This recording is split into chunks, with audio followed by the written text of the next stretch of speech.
नमस्कार मित्रांनो, आजच्या कथेचं नाव आहे वेताळवाडीची एक भयंकर कहाणी.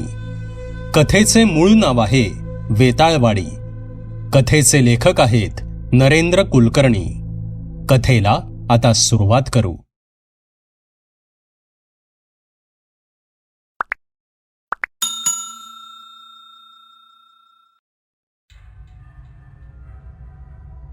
शास्त्री गुरुजी आपल्या बंगल्यात पेपर वाचत बसले होते.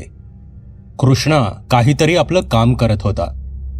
बऱ्याच दिवसात कुठूनही बोलावणं आलं नसल्यामुळे ते तसे थोडे निवांतच होते आणि इतक्यात त्यांना गायत्री मंत्र ऐकू आला. शास्त्री गुरुजींनी आपल्या बंगल्याच्या बेलमध्ये गायत्री मंत्राची धून बसवली होती. बेल ऐकू येताच कृष्णा लगबगीनं उठला आणि त्यानं दार उघडलं तर दारात एक सत्तरीत असलेला म्हातारा उभा होता. कृष्णाने त्यांना आत यायला सांगितलं. या बाबा, काय नाव तुमचं आणि गाव कुठलं? शास्त्री गुरुजींनी आदबीनं विचारलं. त्यावर तो म्हातारा म्हणाला, माझं नाव विठोबा आहे आणि गाव वेताळवाडी आहे. बरं, मग काय काम काढलंत माझ्याकडे? शास्त्री गुरुजींनी विचारलं. लय आशा घेऊन आलोय महाराज तुमच्याकडं, विठोबा म्हणाला. हो ठीक आहे, पण मला नीट सांगाल का काय झालंय ते? शास्त्री गुरुजी म्हणाले. तसे विठोबा बोलू लागला. आमचं गाव नावाप्रमाणे वेताळाचा गाव आहे. त्या गावातून कुणी बाहेर जाऊ शकत नाही आणि जर गेलाच आणि संध्याकाळपर्यंत परत आलाच नाही तर दुसऱ्या दिवशी त्या माणसाचं प्रेत गावाच्या वेशीवर आढळतं. शिवाय दर अमावस्येला तो वेताळ एक बळी घेतो. गावात एक भगत हाय, पण वेताळाचा बंदोबस्त करणं मला जमणार नाही असं तो म्हणतोय. त्यांनीच तुमचा पत्ता दिलाय जी. गेली 60 वर्ष हे सगळं चालू आहे. काय बी करून आमच्या गावाला वाचवा गुरुजी, असे म्हणत विठोबा शास्त्री गुरुजींच्या पायांवर पडला. तसे शास्त्री गुरुजी त्याला उठवत म्हणाले, तुम्ही या वयात सुद्धा गावासाठी इथवर आलात, ह्यातच तुमची गावाबद्दलची तळमळ दिसतीये. मी तुमच्या गावाला मुक्त करायचा नक्की प्रयत्न करेन, पण आधी मला सगळं नीट सांगा. कधीपासून तो वेताळ गावात आहे? तो का आला? तुम्हाला जे काही माहीत आहे ते सगळं सांगा. तसे विठोबा बोलू लागला. सांगतो सगळं गुरुजी. लय वर्षापूर्वींची गोष्ट आहे. गावात एक काळा मांत्रिक होता. जादूटोणा करणी करून तो लोकांना लुबाडायचा आणि पैसे कमवायचा. त्याच्या तळघरात इतका पैसा होता की त्याच्याकडं त्याच्या वजना इतकी सोन्याची नाणी होती, पण त्याचा हव्यास काही संपत नव्हता. त्यातच रोज त्याला कोणत्या तरी प्राण्याचं किंवा माणसाचं रगत लागायचं. त्यानं आपला वंश वाढवण्यासाठी 25 बायका केल्या होत्या आणि त्याने या सगळ्या बायका भगत किंवा पुजाऱ्याच्या पळवून आणल्या होत्या, कारण देवाच्या भक्ताच्या पोटात त्याला आपला वंश निर्माण करून देवांच्या भक्तांचा वंश संपवायचा होता. पण त्याला ते जमत नव्हतं, कारण गावात दामोदर नावाचा भगत होता. त्याला लय सिद्धी प्राप्त झाल्या होत्या म्हणे. भूतानं झपाटलेल्या माणसाला तो लगेच बरं करायचा. त्याला कोणत्याही मोबदल्याची अपेक्षा नसायची आणि जे मिळेल त्यातला अर्धा वाटा तो देवाच्या दानपेटीत टाकायचा. गावात सगळे लोक त्याला लय मान द्यायचे, पण त्या काळ्या मांत्रिकाच्या डोळ्यात तो खुपायचा, कारण त्या काळ्या मांत्रिकाच्या जाचातून वाचवणारा तोच एकच भगत होता. त्यामुळे त्या भक्ताचा काटा काढायची संधी तो काळा मांत्रिक शोधत होता. त्या भक्ताला 2 जुळ्या मुली होत्या. त्यातल्याच एका मुलीला त्यानं आपल्या हाताशी धरलं आणि तिला वेगवेगळी आमिष दाखवायला सुरुवात केली आणि त्या मुलीला काळी विद्या शिकवायला सुरुवात केली. त्या मांत्रिकाला वेताळाला प्रसन्न करून घेण्यासाठी एका भक्ताच्या रक्ताचा अभिषेक घालावा लागणार होता. अंजली आणि प्रांजली अशी त्या 2 जुळ्या मुलींची नावं होती. अंजली ही चालाक, हुशार आणि मेहनती असल्यामुळे सगळा गाव तिचं कौतुक करायचा. दामोदर भक्ताकडून ती बऱ्याच विद्या पण शिकली होती, पण तिचं कौतुक मात्र प्रांजलीच्या डोळ्यात खुपायचं, कारण तिचं कौतुक कुणीच करत नसे. त्यामुळे ती अंजलीचा द्वेष करायला लागली होती. दोघी जुळ्या असल्यामुळे दिसायला अगदी सारख्या होत्या. त्या इतक्या सारख्या दिसायच्या की अगदी दामोदर भक्ताला सुद्धा लवकर ओळखायला यायच्या नाहीत. अशाच एका समारंभात सगळ्यांनी अंजलीचं कौतुक केलं आणि नेहमीप्रमाणे ते प्रांजलीला सहन झालं नाही. ती रागानं बेभान होऊन तिथून बाहेर पडली आणि चिडून एका डोंगरात जाऊन बसली.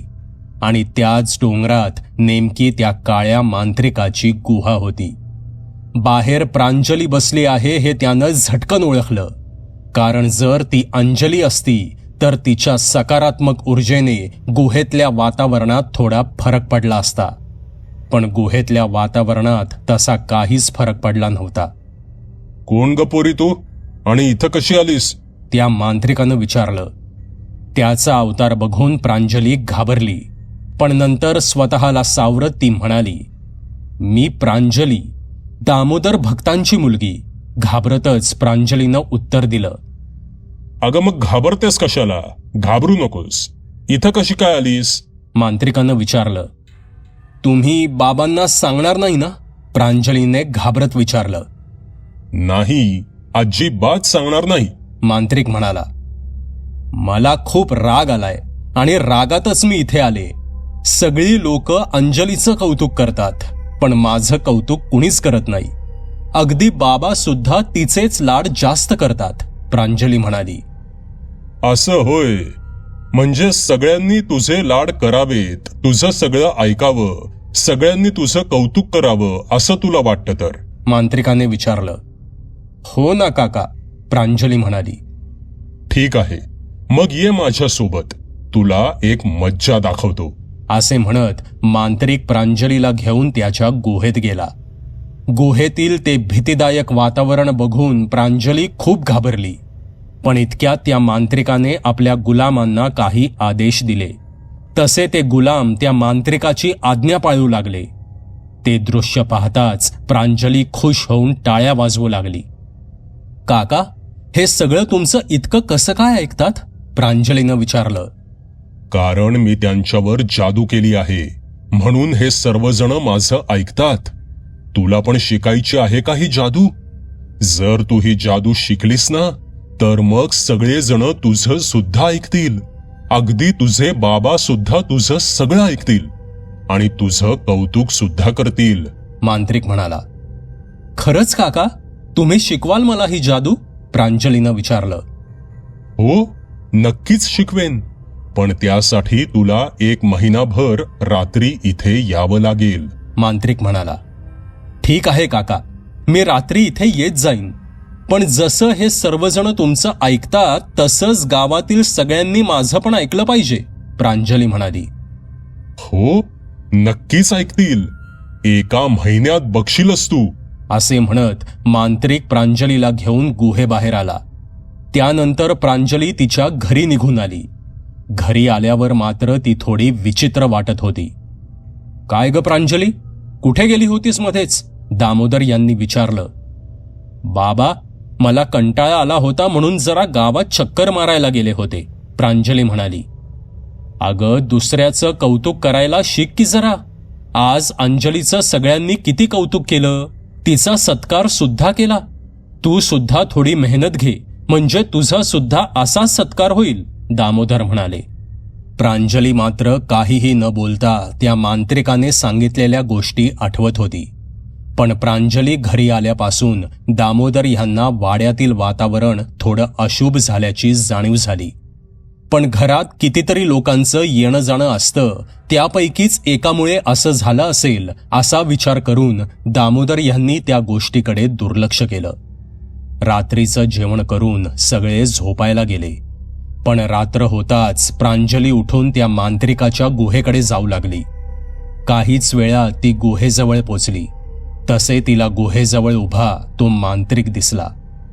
काळ्या कपड्यात असलेला मांत्रिक बघून आधी ती घाबरली. शिवाय गुहेतून चित्रविचित्र आवाज सुद्धा येत होते. त्या मांत्रिकाने तिला आपल्या जवळ बोलावलं. तशी थोडीशी घाबरत प्रांजली त्याच्या जवळ गेली. ती जवळ जाताच त्या मांत्रिकाने तिचा हात पकडला आणि एक कुठला तरी मंत्र म्हणत तिच्या तोंडाला कसलीशी राख लावली आणि त्याच क्षणी प्रांजली त्या मांत्रिकाला वश झाली. आणि मग त्या मांत्रिकाने प्रांजलीला काळ्या विद्या शिकवायला सुरुवात केली. मात्र पहाट व्हायच्या आत ती परत घरी सुद्धा यायची आणि मग घरी जाऊन पुन्हा झोपायची आणि मग उशिरा उठायची. असे साधारण 8-10 दिवस गेले. मग एक दिवस तिला दामोदर ओरडले, प्रांजली, अगं आजकाल तू किती वेळ झोपून राहतेस? ती अंजली बघ, सूर्योदय झाल्या झाल्या आंघोळ करून वेद पाठाला बसते. बाबा, नका काळजी करू, मी उद्यापासून माझ्या सोबत हिला सुद्धा उठवत जाईन, अंजली म्हणाली. मला काही उठवायची गरज नाही. ते वेद पठण आणि मंत्र तुझं तू म्हणत बस, मला नको सांगू यातलं काही, प्रांजली रागाने म्हणाली. तिचं हे वाक्य ऐकून दामोदर ह्यांनी आश्चर्याने तिच्याकडे बघितलं. एक वेगळी चमक त्यांना तिच्या डोळ्यात जाणवली. त्यांनी प्रांजलीच्या डोक्यावर हात ठेवला तशी प्रांजली शॉक लागल्यासारखी बाजूला सरकली. तिथेच दामोदर ह्यांना जरा शंका आली. काय झालं प्रांजली?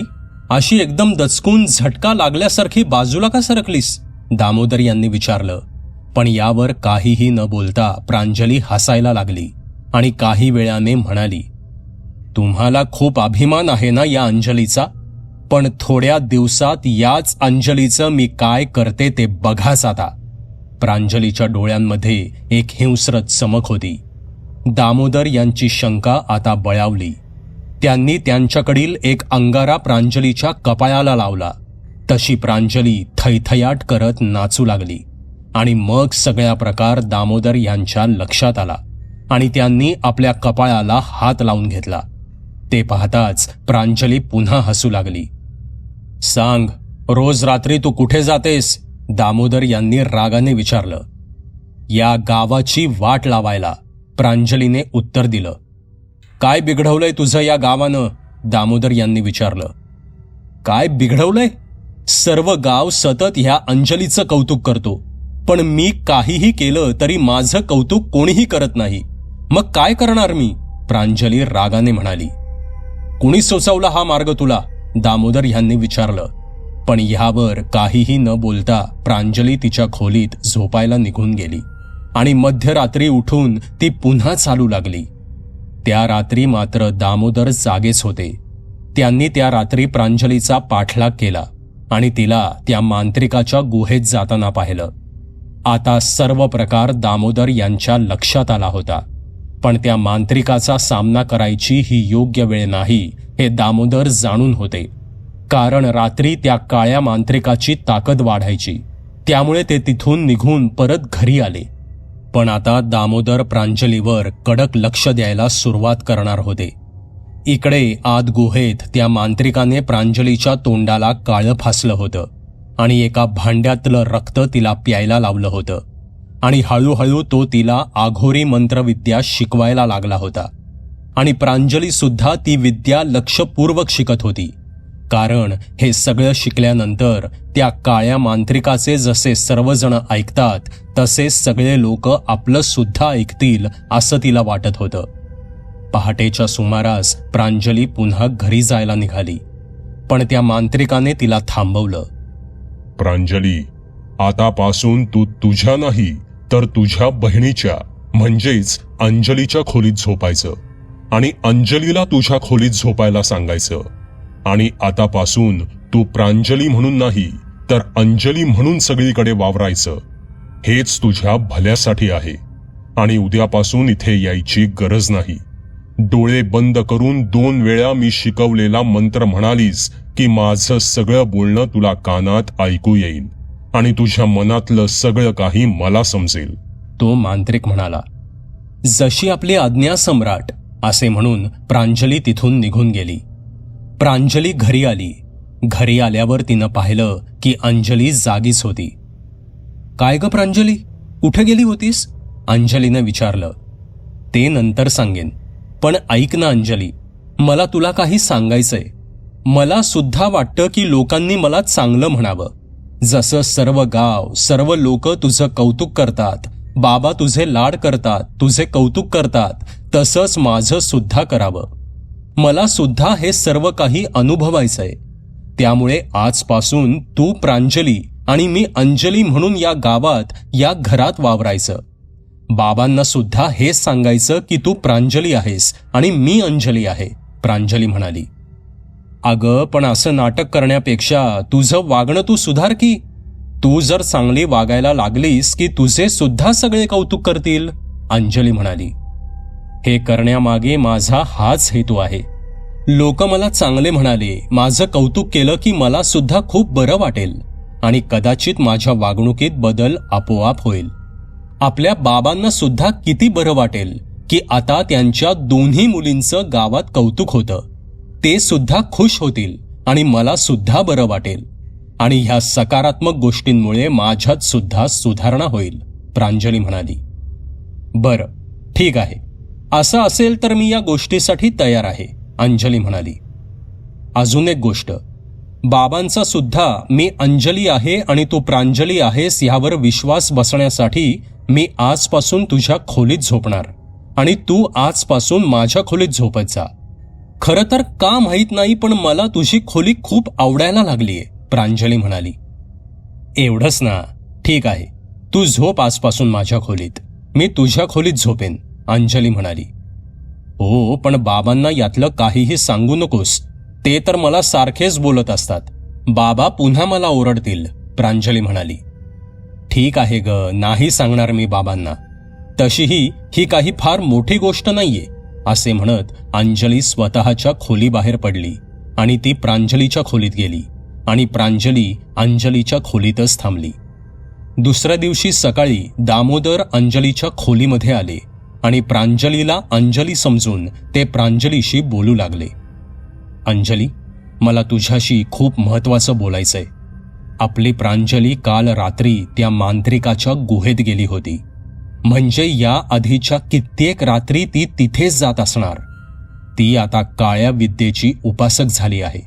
तिला आपल्याला वेळीच इथेच थांबवावं लागेल, नाहीतर पुढे खूप मोठा अनर्थ होईल, दामोदर म्हणाले. बाबा, तुम्ही हे काय बोलताय? तरीच आत्ता सुद्धा प्रांजली बाहेरूनच आली. मी तिला विचारलं की कुठे गेली होतीस, तर माझ्या प्रश्नाचं उत्तर द्यायचं तिनं टाळलं, प्रांजली म्हणाली. आता प्रत्यक्षात प्रांजली बोलत नव्हती.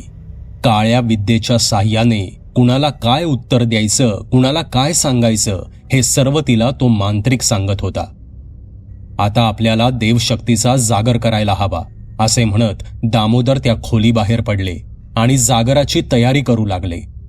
इकडे प्रांजली आता अंजली म्हणून सर्व ठिकाणी वावरत होती. सकाळी अंघोळ झाल्यावर दामोदर ह्यांनी अंजलीला प्रांजली समजून मंत्र जागर विधीसाठी बसवलं आणि अंजली सुद्धा बाबांच्या आज्ञेने मंत्र जागरासाठी बसली. ती स्वतः अंजलीच आहे हे तिने बाबांना सांगितलं नव्हतं. मंत्र जागर पूर्ण झाल्यावर दामोदर यांना आश्चर्य वाटलं, कारण काळ्या विद्येच्या सानिध्यात राहून सुद्धा तिला मंत्र जागराचा काहीच त्रास झाला नव्हता. कदाचित काळ्या शक्तीचा म्हणावा तसा प्रभाव अजून प्रांजलीवर झाला नसावा, असा विचार करून दामोदर शांत होते. जेव्हा जेव्हा रात्री दामोदर प्रांजलीच्या खोलीत जाऊन बघायचे, तेव्हा ते अंजलीला प्रांजली समजून समाधानाने स्मित करायचे आणि अंजलीच्या खोलीत असलेली प्रांजली रात्री आपल्या काळ्या शक्तीच्या सामर्थ्याने त्या मांत्रिकाशी संवाद साधायची. सर्व काही ठीक चाललं आहे असं वाटून दामोदर समाधानी होते. पण इकडे आता तो मांत्रिक दामोदर यांना संपवायच्या तयारीला लागला होता, कारण दामोदर यांचा खात्मा केल्याशिवाय त्याचं साम्राज्य उभं राहणार नव्हतं. आता त्याने प्रांजलीला ढाल बनवायचं ठरवलं आणि त्याचप्रमाणे तो डावपेच खेळू लागला. प्रांजली पूर्णपणे काळ्या शक्तीच्या अधीन गेली होती. त्यामुळे तो मांत्रिक सांगेल तसं सगळं प्रांजली ऐकू लागली. एक दिवस मांत्रिकाने प्रांजलीला भेटायला बोलावलं आणि त्याने तिच्याकडे एक कसली तरी पुडी दिली आणि त्या पुडीमधील चूर्ण अंजलीच्या जेवणात मिसळायला सांगितलं. पण हे सगळं कशासाठी करायचं आहे हे प्रांजलीला माहीत नव्हतं आणि यामागचं कारण विचारायचं धाडस तिच्यात सुद्धा नव्हतं. ती घरी आली तिनं ते चूर्ण घेतलं आणि मांत्रिकाने सांगितल्याप्रमाणे ते चूर्ण तिने अंजलीच्या जेवणात मिसळलं. रात्री अचानक अंजलीच्या पोटात दुखायला लागलं. तिला वेदना खूप असह्य होऊ लागल्या आणि प्रांजलीच्या खोलीतून विव्हळण्याचे आवाज येऊ लागले. तसे दामोदर प्रांजलीच्या खोलीत गेले. अचानक प्रांजलीची तब्येत बिघडल्याने दामोदर घाबरले, पण आता काहीतरी इलाज करायला लागणार होता. त्यामुळे ते प्रांजली बरोबर गावातील वैद्यांकडे जायला निघाले आणि इथेच त्यांची चूक झाली. रात्रीच्या वेळी ते आपल्या घरात सुरक्षित होते, कारण त्या घराला एक सकारात्मक वलय होतं. त्यामुळे कोणतीही अशुभ शक्ती त्यांचं काहीही वाईट करू शकत नव्हती. पण आता ते घरातून बाहेर पडल्यामुळे ते वलय निरुपयोगी झालं होतं. पण मुलीच्या काळजीपोटी दामोदर ह्यांनी हा धोका पत्करला होता. प्रांजली, घाबरू नकोस बेटा, वैद्य सगळं नीट करतील, दामोदर म्हणाले. बाबा, मी प्रांजली नाही, अंजली आहे, अंजली म्हणाली. काय? अगं, हे कसं शक्य आहे? तू मंत्र जागराच्या विधीला बसली होतीस ना, दामोदर म्हणाले. हो बाबा, तुम्हीच तर बसवलं होतं, अंजली म्हणाली. पण तू तर प्रांजलीच्या खोलीत. दामोदर यांचं वाक्य मध्येच तोडत अंजली म्हणाली. हो बाबा, प्रांजलीला माझी खोली अचानक आवडू लागली होती, म्हणून काही दिवसांपूर्वी आम्ही आमच्या खोल्या बदलल्या होत्या. इतके सांगून अंजलीने त्यांनी जे काही ठरवलं होतं ते सारं दामोदर यांना सांगितलं. तेव्हा सगळ्या गोष्टी दामोदर यांच्या लक्षात येऊ लागल्या आणि आपण फसलो गेलो आहोत हे सुद्धा त्यांच्या लक्षात आलं. तेव्हा त्यांच्यासोबत कोणतंही दैविक सामान सुद्धा त्यांनी घेतलं नव्हतं आणि काय होतंय हे कळायच्या आतच तो मांत्रिक त्यांच्या समोर येऊन उभा राहिला आणि हिडीस हसू लागला. अंजली त्या मांत्रिकाला बघून घाबरली आणि मागे पळत सुटली, पण मागून प्रांजली तिची वाट रोखून उभी होती आणि रात्रीच्या प्रहरी त्या मांत्रिकाच्या वाढत्या ताकदीपुढे दामोदर यांचा निभाव लागला नाही आणि अंजली आणि दामोदर यांचा दुर्दैवी अंत झाला. आणि तेव्हापासून ती प्रांजली आणि तो मांत्रिक या गावाच्या मुळावर उठले आहेत. सगळ्या गावाला त्यांनी गुलाम केलंय. इतकं बोलून विठोबा मोठ्या आशेने शास्त्री गुरुजींकडे बघू लागला. खूपच भयंकर घटना आहे, पण नक्कीच मी आणि कृष्णा वेताळवाडीला येऊ आणि तुमच्या गावाला त्या मांत्रिकाच्या तावडीतून मुक्त करण्याचा प्रयत्न करू. कृष्णा, आपलं सामान भर, आपल्याला विठोबासोबत वेताळवाडीला जायचंय, असे म्हणत शास्त्री गुरुजी उठले आणि निघण्याची तयारी करू लागले. कृष्णाने आवश्यक ते सगळं सामान बरोबर घेतलं आणि त्याने ते सामान गाडीच्या डिक्कीत ठेवलं. तो गाडी चालवायला पुढे बसला. त्याच्या शेजारी विठोबा बसला आणि मागे शास्त्री गुरुजी बसले आणि गाडी वेताळवाडीच्या दिशेने जाऊ लागली. जसजशी वेताळवाडी जवळ येऊ लागली तसं वातावरण अशुभ होऊ लागलं. सोसाट्याचा वारा सुटला आणि विजा चमकू लागल्या. कृष्णाला आता समोरचं काहीच दिसत नव्हतं, त्यामुळे त्याने गाडी थांबवली आणि अचानक एक बिभत्स हसण्याचा आवाज त्यांच्या कानावर पडला. तसे शास्त्री गुरुजी म्हणाले, कृष्णा, गाडी थांबवू नकोस, चालवत राहा, असे म्हणत त्यांनी मंतरलेलं पाणी गाडीबाहेर शिंपडलं आणि त्यांच्या जवळील शंख वाजवला. तसं सगळं वातावरण नीट झालं, पण गुरुजींच्या शंखाला मात्र तडे गेले. गुरुजींना त्या गोष्टीचं आश्चर्य वाटलं. त्यांनी डोळे बंद केले तसा त्यांचा चेहरा अजूनच गंभीर होऊ लागला. जणू काही पुढे येणाऱ्या संकटांची त्यांना जाणीव होत होती. कृष्णाला सुद्धा आता थोडीफार संकटाची चाहूल लागू लागली, पण विठोबाच्या चेहऱ्यावर मात्र भीती नव्हती. कदाचित शास्त्री गुरुजी सगळं काही नीट करतील याची त्याला खात्री असावी, त्यामुळे तो बिनधास्त असावा. आता गाडी वेताळवाडीच्या वेशीवर होती, पण गाडी वेशीतून आत जात नव्हती, ती पुन्हा बाहेरच ढकलली जात होती. तसे कृष्णाने काळजीने गुरुजींकडे पाहिलं. ती काळी शक्ती कोणत्याही नव्या माणसाला असं सहज आत येऊ देत नाही. तुम्हाला बी काहीतरी करावं लागल, विठोबा म्हणाला. तसे शास्त्री गुरुजी खाली उतरले आणि त्यांनी गाडीच्या पुढे एक लिंबू कापून टाकलं. लिंबू टाकताच क्षणी ते लिंबू लाल झालं. त्यामुळे इथे अशुभ शक्तीचा वावर जास्त आहे हे त्यांच्या लक्षात आलं. त्यांनी आपल्या गाडीला एक मंतरलेला दोरा बांधला आणि त्यांनी कृष्णाला गाडी पुढे नेण्यास सांगितली. तसे आता गाडी गावाच्या वेशीत शिरली. पण अजून संकट संपलं नव्हतं. जसं गाडी वेशीच्या आत गेली तसे गाडीच्या समोर झाडाच्या मोठमोठ्या फांद्या पडू लागल्या. तसे विठोबा घाबरला. शास्त्री गुरुजींनी सगळ्यांना गाडीतून बाहेर पडायला सांगितलं. कृष्णाने गाडीतील सामान घेतलं आणि तो सामान घेऊन चालू लागला. अचानक त्या ठिकाणी वेगवेगळे आवाज येऊ लागले आणि वातावरण पुन्हा बदलून गेलं. गुरुजी, तो सैतान बहुतेक जागा झालाय, त्यामुळेच हे सर्व होतंय, विठोबा म्हणाला. तू आम्हाला त्याच्या ठिकाणावर घेऊन चल, शास्त्री गुरुजी म्हणाले. ती समोर गुहा आहे बघा त्याची, विठोबा म्हणाला. विठोबा, तुम्ही आमच्या मागून या, असे म्हणत शास्त्री गुरुजी आणि कृष्णा त्या गुहेत शिरले आणि इतक्यात विठोबाने एक इशारा केला. तसे तिथे आणि 5-6 जण गोळा झाले आणि त्यांनी मिळून गुहेचं दार मोठ्या दगडाने बंद केलं आणि विठोबा मोठ्याने हसू लागला. गुरुजी, गुहेचं दार तर बंद झालं, कृष्णा म्हणाला. आणि अंधारातून एक हसण्याचा आवाज आला आणि काही शब्द शास्त्री गुरुजी आणि कृष्णाच्या कानावर पडले. अरे मूर्खांनो, विठोबा माझाच गुलाम होता. त्यानं तेच केलं जे मी त्याला सांगितलं होतं. गेली 50 वर्ष फक्त एका भक्ताच्या किंवा देवऋषाच्या शोधात होतो मी, कारण त्यांचा फक्त एकच बळी आवश्यक होता. पण अंजली आणि दामोदर हे दोघे जण बळी ठरले आणि त्यानं माझी करणी उलटली आणि त्या दोघांचा बळी दिल्यावर प्रांजली माझ्याच विरोधात गेली आणि तिनेच मला या गुहेत बंद केलं. पण ती स्वतःला माझ्यापासून वाचवू शकली नाही. आता एका भक्ताच्या किंवा देवऋषाच्या बळीनंतर मी पुन्हा मुक्त होऊन सगळीकडे माझं काळं साम्राज्य प्रस्थापित करेन. माझ्या भीतीने देवऋषी किंवा भगत इथे येतच नव्हते. ते यावेत म्हणून मी या गावाला त्रास देत होतो, पण त्याचा सुद्धा फायदा झाला नाही. म्हणून मला हा सगळा डाव खेळावा लागला.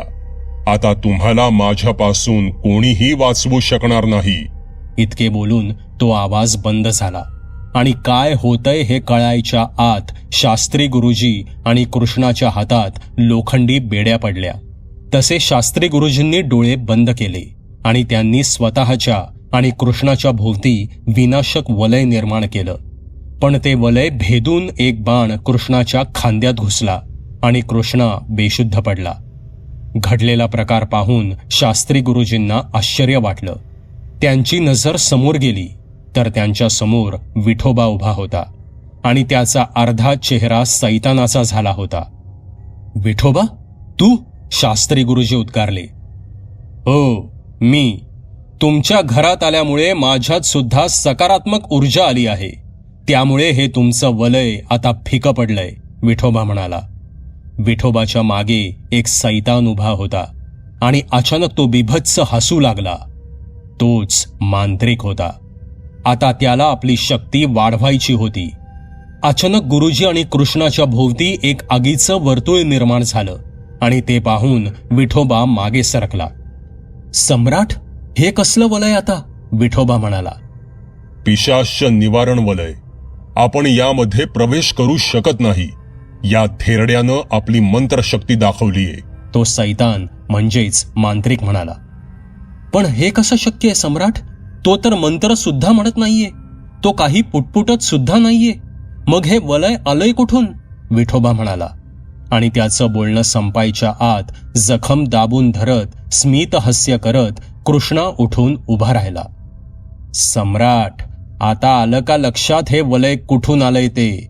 पण ते या वलयातून बाहेर आले की मगच मारले जातील. पण जोपर्यंत ते या वलयात आहेत तोपर्यंत आपण काहीही करू शकत नाही. पण ते सुद्धा या वलयातच बंदिस्त आहेत, त्यामुळे ते सुद्धा काहीही करू शकणार नाहीत, विठोबा म्हणाला. आणि इतक्यात एक मोठी वीज चमकली आणि त्या मांत्रिकाच्या चेहऱ्यावर भीती पसरली. काय झालं सम्राट? विठोबा म्हणाला. दिव्य शक्ती मंत्र उच्चारण. या मंत्रापुढे कोणतीही ताकद टिकत नाही. तो मांत्रिक म्हणाला. आणि असे म्हणत असतानाच 2 विजेचे गोळे विठोबा आणि मांत्रिकाच्या अंगावर पडले आणि ते दोघे जळून खाक झाले आणि कृष्णाला सावरत शास्त्री गुरुजी गुहेतून बाहेर पडले. सैतानाचा आणि त्याच्या गुलामांचा अंत झाला आणि वेताळवाडी त्या मांत्रिकाच्या त्रासातून मुक्त झाली. मित्रांनो, ही कथा तुम्हाला कशी वाटली ते कॉमेंटमध्ये नक्की सांगा. पुन्हा भेटूयात अशाच एका भयकथेसोबत.